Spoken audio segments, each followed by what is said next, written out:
দেখুন, আমি লাস্ট যেদিন এসেছিলাম শিলিগুড়িতে, সেদিনও হয়তো ভবিষ্যৎবাণী করে গেছিলাম। আর আমি কলকাতাতে থাকা অবস্থায় বারবার বলেছি, প্রতি 2 মাস 3 মাস অন্তর এই ধরনের ঘটনা আপনারা দেখতে পাবেন। কারণ মমতা বন্দ্যোপাধ্যায় গোটা রাজ্যটাকে বারুদ এবং বোমের উপরে দাঁড় করিয়ে রেখেছে, এবং এর সাথে সাথে ভারত বিরোধী কোনো শক্তির যোগাযোগ আছে কিনা তাও তদন্ত হওয়া উচিত।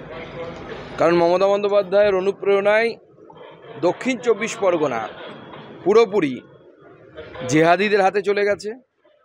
উত্তর 24 পরগনা এখন চলছে জেহাদিকরণ, এবং এতে জামাত থেকে শুরু করে বাংলাদেশের শক্তিদেরও যোগাযোগ থাকতে পারে।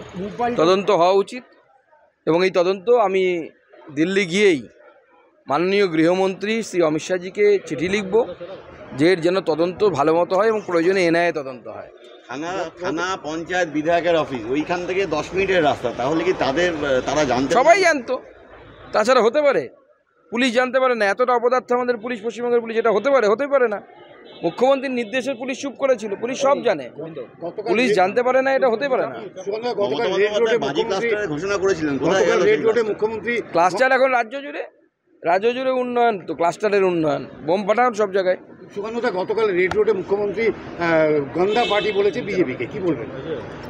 দেখুন, মাননীয় মুখ্যমন্ত্রী যে কথাগুলো বলছেন, প্রথম কথা হচ্ছে উনি কোনো ধর্মকেই সম্মান করেন না, তো বিজেপি তো আলাদা কথা। গতকাল ছিল হচ্ছে ঈদ, যাকে খুশির ঈদ বলে মুসলিম সম্প্রদায়ের মানুষরা। পবিত্র কোরআন শরীফ বলছে যারা রোজা রাখেন, অর্থাৎ রোজাদার, তারা বাদ দিয়ে এই ঈদের যে আনন্দ বলুন, ঈদের যে নামাজ বলুন, তাতে অন্যদের উপস্থিতি একদম হচ্ছে বেআইনি, মানে কোরআন অনুসারে বেআইনি, অর্থাৎ অধার্মিক। মমতা বন্দ্যোপাধ্যায় নিজেও যাচ্ছেন, আর ওই মোল্লা মৌলবীরা যারা পলিটিক্স করে না আসলে ধর্মের নামে, তারা ইসলাম ধর্মটাকে গোল্লাই দিচ্ছেন। এবং মমতা বন্দ্যোপাধ্যায়ের মুখ থেকে বিজেপির কোনো সার্টিফিকেটের দরকার নেই। এই সোকল গন্দা পার্টি না থাকলে, এই সোকল গন্দা পার্টির নেতা অটল বিহারী বাজপেয়ী না থাকলে আজকে মমতা বন্দ্যোপাধ্যায় কোনো পঞ্চায়েতে গিয়ে বসে থাকতেন। কল্যাণের পরে দেবাংশু বলছেন নেত্রী অপমানে দলের নেতারা চুপ কেন? কোথাও কি আবাসী আদি আর 90 লড়াই ঘুরপথে শুরু হলো? ভেতরে অনেক লড়াই আছে, অপেক্ষা করুন। 26 আসতে দিন, আরো অনেক কিছু দেখতে পাবেন। ঢুকতে পারলেন না, বাঁশের দুর্গ করা হলো।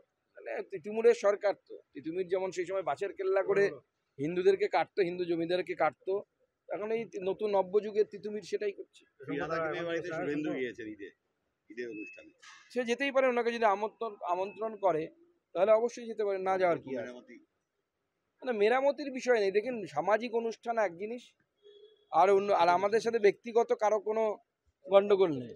আমাদের লড়াইটা হচ্ছে আদর্শগত লড়াই। মমতা বন্দ্যোপাধ্যায়ের সাথেও আমার ব্যক্তিগত কোনো লড়াই নেই, কারণ মমতা বন্দ্যোপাধ্যায় আমাদের আদর্শগত ভিন্ন স্থানে অবস্থান করেন, তাদের দৃষ্টিভঙ্গির সাথে আমাদের দৃষ্টিভঙ্গির বিরোধ আছে, তাই জন্য আমরা লড়াই। 26-এ আপনারা এলে রেড রোডে আপনাদের মুখ্যমন্ত্রী যাবে? হাইপোথেটিক্যাল কোশ্চেন, আগে সরকার তৈরি হোক, তখন ভাবা যাবে। তবে এটা ঠিক, রেড রোডে যেরকম নামাজ হয়, সেরকম রেড রোডে এইভাবে রামনবমীও হবে। আজকে থেকে 750 ওষুধের দাম গোটা দেশ জুড়ে বাড়ছে। আমরা খবরটা দেখেছি, তার বিশেষ কি কারণ আছে আমরা কথা বলছি, প্রয়োজনে আমরা মাননীয় প্রধানমন্ত্রীর কাছে আর্জি জানাবো। কারণ এর আগে যেমন বাজেটে আমাদের কেন্দ্র সরকার জীবনদায়ী ওষুধের দাম কমিয়েছে, এটা কেন হলো বা কি বিষয় আছে আমরা আলোচনা করে মাননীয় প্রধানমন্ত্রীকে অনুরোধ জানাবো এর দাম কমানোর জন্য।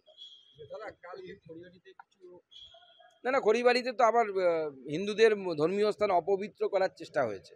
বাংলা জুড়ে হবে, আমি বলছি তো আপনাকে, যত ভোট এগিয়ে আসবে তত বেশি হবে। কারণ মমতা বন্দ্যোপাধ্যায় চাইছে পোলারাইজেশন হোক।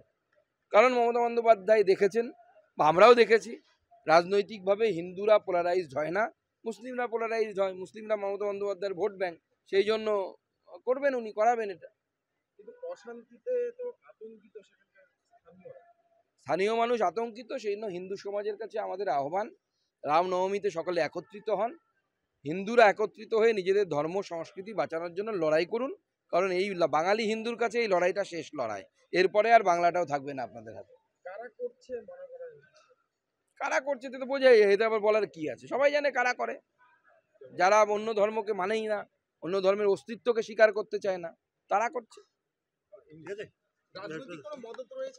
থাকতে পারে, তৃণমূল কংগ্রেসের মদত আছে তো, আমরা বলছি তৃণমূল কংগ্রেসের মদতেই হচ্ছে। তৃণমূল কংগ্রেসের সর্বোচ্চ নেত্রী চাইছে গোটা রাজ্য জুড়ে পোলারাইজেশন হোক। হিসেব খুব সহজ, হিন্দুরা পোলারাইজ হয় না, হিন্দুরা জন্মসূত্রে সেকুলার হয়, ওই পার বাংলাদেশ থেকে তারা খেয়ে এসে বামপন্থী নেতারা এপারে সেকুলার, ওপারে সেকুলারিজম চালাতে পারেনি, এপারে তারা খেয়ে এসে পালিয়ে এসছে, সবাই সেকুলার। সৌগত রায় সেকুলারিজম নিয়ে বড় বড় বক্তব্য রাখেন, ব্রাহ্মণবেড়িয়া থেকে পালিয়ে এসছেন ওপার থেকে, পালানোর সময় ওপারে থেকে সেকুলারিজম মানাতে পারেনি। জ্যোতি বসু, বুদ্ধদেব ভট্টাচার্য সবাই ওপারের পালিয়ে আসা।